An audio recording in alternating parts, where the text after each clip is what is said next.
बघा, राज्यामध्ये काम करत असताना विदर्भातल्या जनतेची काही अपेक्षा आहे आणि ती अपेक्षा पूर्ण एकनाथ शिंदे साहेब करू शकतात अशी साधारण सर्वसामान्य शिवसैनिकांची भावना आहे। आणि त्यामुळे आम्ही SIRच्या नियुक्त्या असो, BLA 2 असो किंवा आमच्या कार्यकर्त्यांच्या नियुक्त्या असो, त्यासाठी सगळे आमचे जे कार्यकर्ते पदाधिकारी आहेत ते कामाला लागलेत। संपर्क प्रमुख आम्ही किशोरप्पा पाटलांना घेतलेला आहे। अकोल्यामध्ये आमचे राजन साळवी काम करत आहेत। माझ्यावर जबाबदारी अकोला आणि अमरावतीच्या संपर्क मंत्री म्हणून दिलेली आहे आणि त्या माध्यमातून मला पुढे जायचं आहे। आणि मी स्वतः विदर्भाचा आहे, या अमरावती जिल्ह्यातलाच मी आहे। वर्ध्याचा माझा जन्म आहे। अमरावती आणि विदर्भाविषयी अतिशय मनापासून प्रेम आहे। अकोल्याची पोरगी माझ्या घरामध्ये आहे, त्यामुळे मला ह्या विदर्भाबद्दल विशेष प्रेम आहे, कारण माझं बालपण इकडे गेलेलं आहे।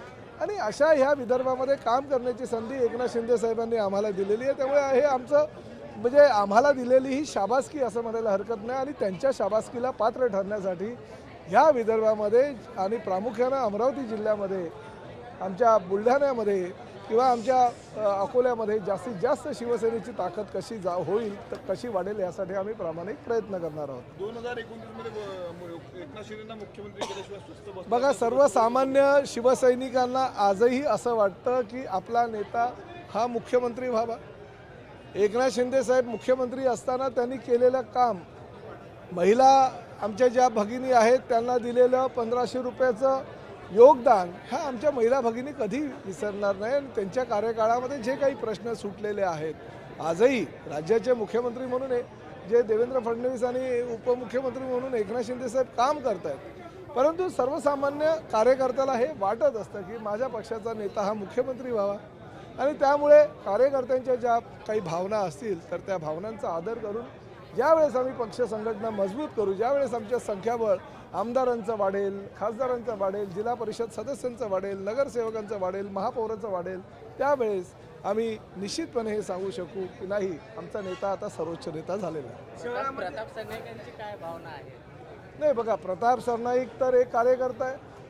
आज एकनाथ शिंदे साहेबांनी प्रताप सरनाईकांवर सर्वोच्च पदी, म्हणजे जे माझ्या आयुष्यातलं सर्वोच्च पद आहे, परिवहन मंत्री म्हणून ते दिलेलं आहे। आणि त्या माध्यमातून मी राज्यभर पक्षाचा प्रचार आणि प्रसार करतो, प्रत्येक ठिकाणी संघटना कशी वाढेल यासाठी प्रयत्न करतो। शिवसैनिक, सर्वसामान्य शिवसैनिक असू द्या किंवा प्रताप सरनाईक असू द्या, सर्वांची हीच भावना आहे की आमच्या पक्षाचा नेता मुख्यमंत्री व्हावा। पण शेवटी संख्याबळ हे महत्त्वाचं असतं। जर आम्ही आमचं संख्याबळ वाढवू तरच आम्ही त्या जागेवर दावा करू शकू, म्हणून आम्हाला राज्यभर संघटना वाढवायची आहे। आता 3-3.5 वर्ष जी आहे आम्हाला लोकसभा आणि विधानसभेला बाकी आहे, त्या दरम्यान आम्ही संघटना वाढू, राज्यभर दौरे करतायत, श्रीकांत शिंदे फिरतायत, एकनाथ शिंदे साहेब फिरतायत, आम्हाला मंत्री म्हणून काही जबाबदारी दिल्या, आम्ही सगळे मंत्रीजण फिरतोय। त्यामुळे संघटना जर बळकट असेल, संघटना जर वाढवायची असेल तर आम्हाला सर्वसामान्य कार्यकर्त्यांमध्ये जाऊन काम करावं लागेल आणि आम्ही ते काम करतोय। अमरावती शहरासह जिल्ह्यामध्ये मोठ्या अवैध जे वाहतूक आहे ते सुरू आहे, ट्रॅक असे रेती असे मोठी आहे, मात्र RTO कडून पाहिजे कारवाई होत नाही। बघा, जर माझ्याकडे काही तक्रार आली तर मी कुणालाही सोडणार नाही। पूर्वीच्या काळामध्ये काय झालं मला काही कल्पना नाही, पण प्रताप सरनाईकच्या कार्यकाळामध्ये जर चुकीच्या पद्धतीने काही अवैध धंदे करत असतील, आमचे RTO जर जबाबदार त्या ठिकाणी असतील, आमच्या ST महामंडळाचे कर्मचारी जबाबदार असेल तर मी कारवाई करायला बिलकुल कुचराई करणार नाही। जर कोणी चुकीचं करत असेल तर त्यांच्यावर कारवाई निश्चितपणे केली जाईल। एसटी डेपोच्या बाहेर जे आहे ते खासगी वाहनं उभी केली जातात आणि एसटी डेपोच्या आतमध्ये येऊन खासगी वाहनाचे कालच निर्णय झालेला आहे। एक IPS अधिकारी आम्ही ST महामंडळामध्ये नेमलेला आहे। पूर्ण 15 जूनपर्यंत आम्ही कार्यवाही करतोय राज्यभर।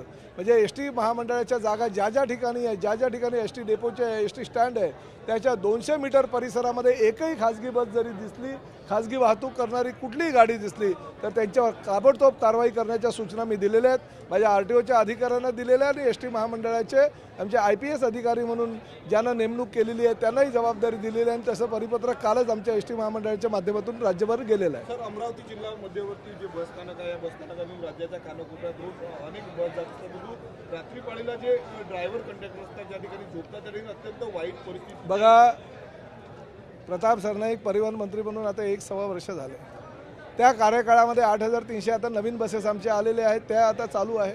राज्यभर जी आमची शौचालय होती किंवा STच्या जागा होत्या त्या अस्वच्छ होत्या, म्हणून आम्ही एकाच ठेकेदाराला ते काम दिलेलं आणि दिवसातून 4-4 वेळा ते पूर्ण ST डेपो स्वच्छ करण्याची मोहीम आम्ही करतोय।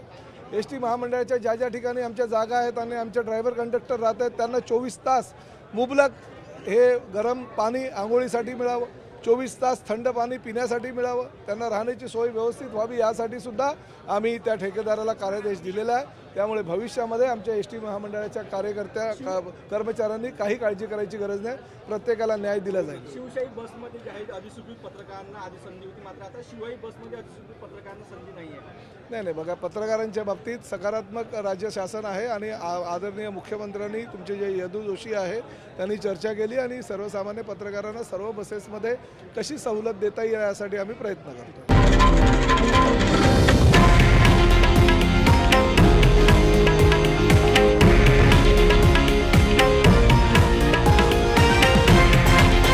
हे आहे देशातील नंबर 1 न्यूज नेटवर्क आणि आपण पाहत आहात TV9 मराठी, एकमेव.